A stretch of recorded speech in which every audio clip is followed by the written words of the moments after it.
Jean-Léon Gérôme a vécu au XIXe siècle.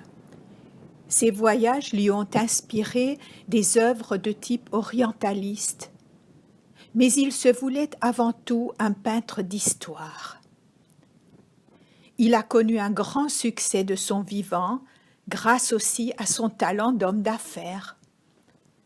Ayant signé un contrat avec l'éditeur Goupil, dont il épousa la fille, il put vendre un très grand nombre de reproductions de ses toiles et devint millionnaire.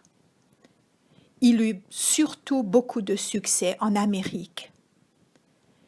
Ses représentations de scènes de gladiateurs ont inspiré les cinéastes, et en particulier le réalisateur Ridley Scott, qui décida de tourner son film Gladiator après avoir vu un tableau de Jean-Léon Gérôme.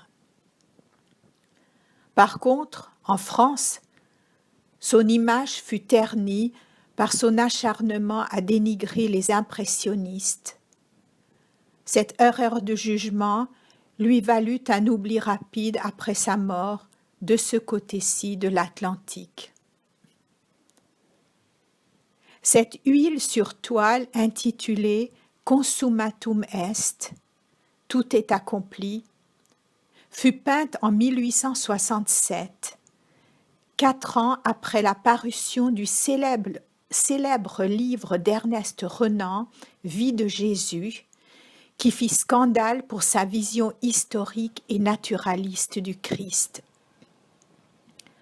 Pour Renan, en effet, la biographie de Jésus devait être écrite comme celle de n'importe quel homme, et les évangiles devaient être soumis à un examen critique comme n'importe quel autre document historique.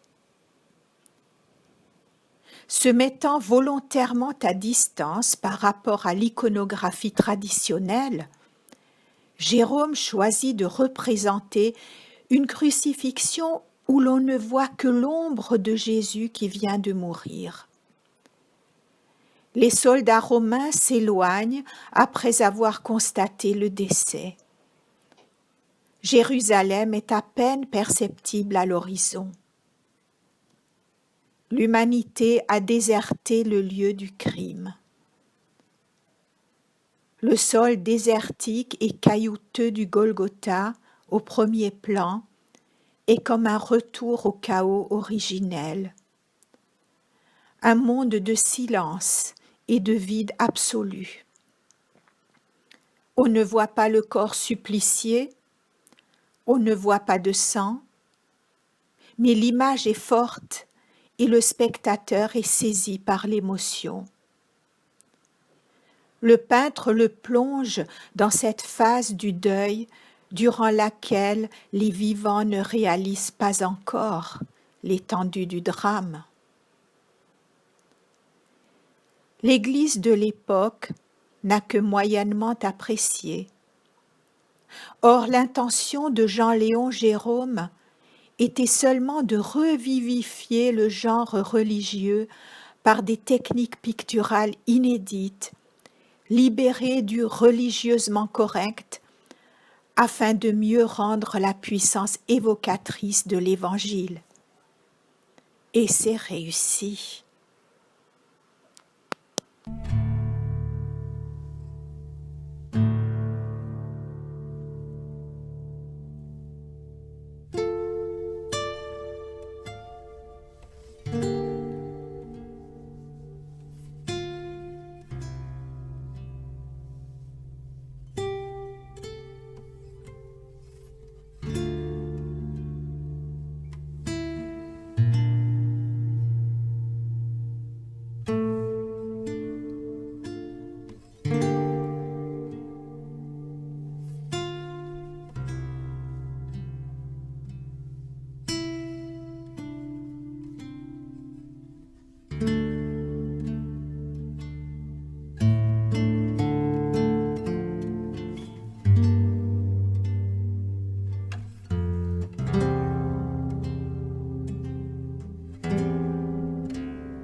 La pensée tourne autour de cette croix. Sans cesse, elle y revient, et nous nous demandons pourquoi cette mort est-elle plus importante que la mort de tant d'autres innocents? Pourquoi cette souffrance a-t-elle plus de valeur que la souffrance de tant d'autres, cloués sur un lit, le dos ravagé d'escarres, torturés au fond d'une cave, humiliés de mendier leur pain, rejetés du monde, transpercés par la faute et l'échec, déchirés par le deuil et la solitude? En quoi cette souffrance et cette mort étaient-elles différentes de toutes les souffrances et de toutes les morts? Des sages ont réfléchi et réfléchissent encore.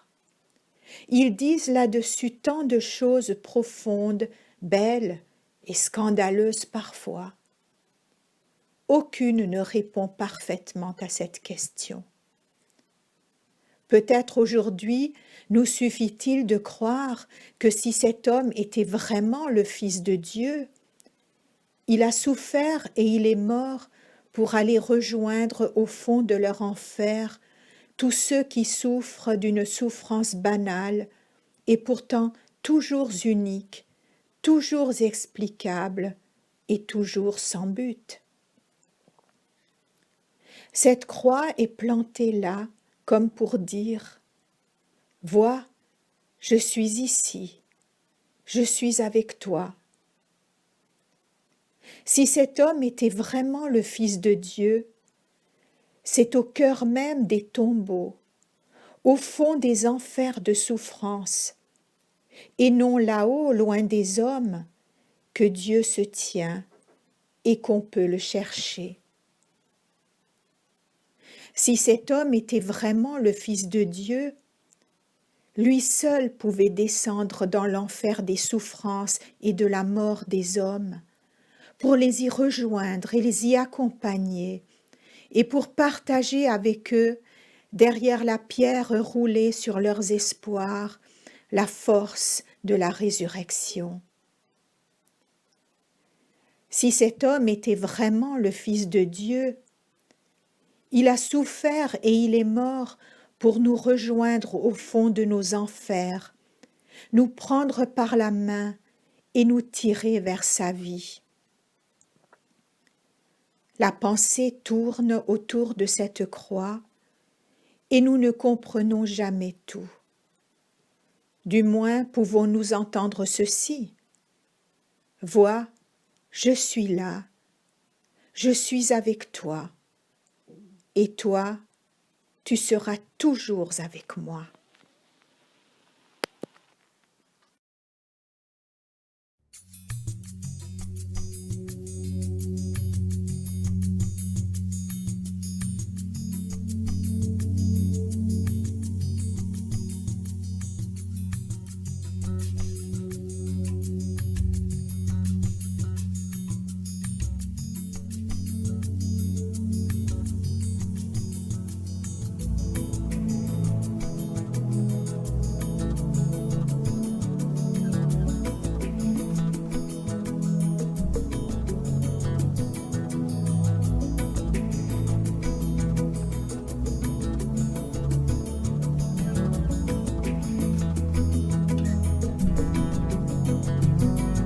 Hanno